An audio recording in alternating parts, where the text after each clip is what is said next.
19th day of May 2025, being on Monday morning, His Imperial Majesty Dr. Ambassador Prosper Chukwuka, the King of Igbo in Nigeria and diaspora, the King that does great things, want you to touch the life of all my subjects in different parts of the world and give them protections.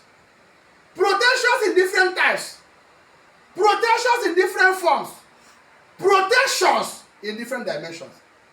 Anywhere you are, whether you are in Nigeria or diaspora, and you are a subject of Ezomi Palace, you must be protected all the days of your life. That is the prayer of a king to your life this morning. As I pray, so shall it be.